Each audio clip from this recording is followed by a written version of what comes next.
കരിയറിലെ ഏറ്റവും കഠിനമായ പ്രതിസന്ധികളിലൂടെ കടന്നുപോയ ശേഷം T20 ലോകകപ്പിന്റെ നോക്കൌട്ട് ഘട്ടങ്ങളിൽ തുടർച്ചയായ 3 അർദ്ധ സെഞ്ചുറികളുമായി ഇന്ത്യയുടെ ലോകകപ്പ് വിജയത്തിൽ നിർണായക പങ്കുവഹിച്ചതിന് പിന്നാലെ വിജയരഹസ്യം തുറന്നുപറഞ്ഞ് മലയാളി താരം സഞ്ജു സാംസൺ.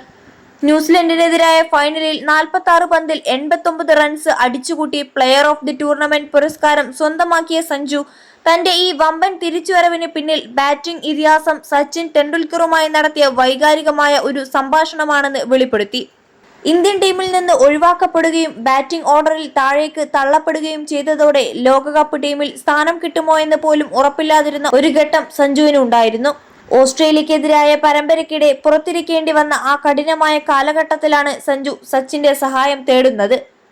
ഓസ്ട്രേലിയയിൽ കളിക്കാൻ അവസരം കിട്ടാതെ പുറത്തിരുന്നപ്പോൾ മാനസികമായി ഞാൻ ഏറെ തളർന്നിരുന്നു.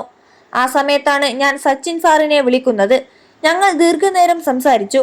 കളിയിലുടനീളം പാലിക്കേണ്ട വ്യക്തതയെക്കുറിച്ചും ഗെയിം പ്ലാനുകളെക്കുറിച്ചും കൃത്യമായ ഉപദേശം തന്ന അദ്ദേഹം ലോകകപ്പ് സമയത്തും ഞാൻ എങ്ങനെയിരിക്കുന്നു എന്ന് വിളിച്ച് അന്വേഷിക്കാറുണ്ടായിരുന്നുവെന്ന് ടെന്നീസ് ഇതിഹാസം രോഹൻ ബൊപ്പണ്ണയ്ക്കൊപ്പം പങ്കെടുത്ത പ്രത്യേക അഭിമുഖത്തിൽ സഞ്ജു വെളിപ്പെടുത്തി. സഞ്ജു, ഞാൻ വളരെ കാലമായി ഈ ഗെയിമിന്റെ ഭാഗമാണ്. എന്റെ കരിയറിൽ ഞാൻ ഒരുപാട് കാര്യങ്ങൾ കണ്ടിട്ടുണ്ട്. എന്നാൽ ഒരു കാര്യം എനിക്ക് ഉറപ്പ് നൽകാൻ കഴിയും.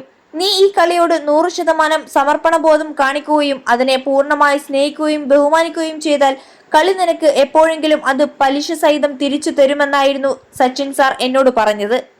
21 ലക്ഷത്തോളം സന്തുഷ്ടരായ ഉപഭോക്താക്കളും 2 ലക്ഷത്തോളം തിമിര ശസ്ത്രക്രിയകളും പൂർത്തിയാക്കിയ മലബാറിലെ ഏക കണ്ണാശുപത്രി Alsalama eye hospital, hospital road, Perinthalmanna.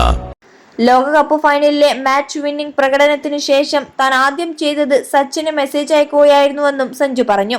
Sir, നിങ്ങൾ പറഞ്ഞത് ഒടുവിൽ യാഥാർത്ഥ്യമായിരിക്കുന്നു എന്നായിരുന്നു സച്ചിന് സഞ്ജു അയച്ച സന്ദേശം. 2015 അരങ്ങേറ്റം കുറിച്ചിട്ടും കഴിഞ്ഞ ഒരു പതിറ്റാണ്ടായി ടീമിൽ സ്ഥിരതയില്ലാതെ വന്നും പോയുമിരുന്ന സഞ്ജു തന്റെ മാനസികാവസ്ഥയിൽ വരുത്തിയ മാറ്റത്തെക്കുറിച്ചും തുറന്നു പറഞ്ഞു. എപ്പോഴും പോസിറ്റീവായിരിക്കണം, ശക്തനായിരിക്കണം എന്നാണ് പലരും പറയാറുള്ളത്. എന്നാൽ ഉള്ളിൽ എനിക്ക് അങ്ങനെ തോന്നാറില്ലായിരുന്നു. ഒടുവിൽ ശക്തനായി അഭിനയിക്കുന്നത് ഞാൻ നിർത്തി. എനിക്ക് വിഷമം തോന്നുമ്പോൾ ഞാൻ അത് തുറന്നു പ്രകടിപ്പിച്ചു. ആ സത്യസന്ധതയാണ് എന്നെ മെച്ചപ്പെടാൻ സഹായിച്ചതെന്ന് സഞ്ജു പറഞ്ഞു. മറ്റുള്ളവരെ നോക്കാതെ സ്വന്തം കരുത്തിൽ വിശ്വസിച്ച് കഠിനാധ്വാനം ചെയ്യുക എന്ന ബൊപ്പണ്ണയുടെ വാക്കുകൾ തനിക്കും ഏറെ ഊർജം നൽകിയതായി സഞ്ജു കൂട്ടിച്ചേർത്തു.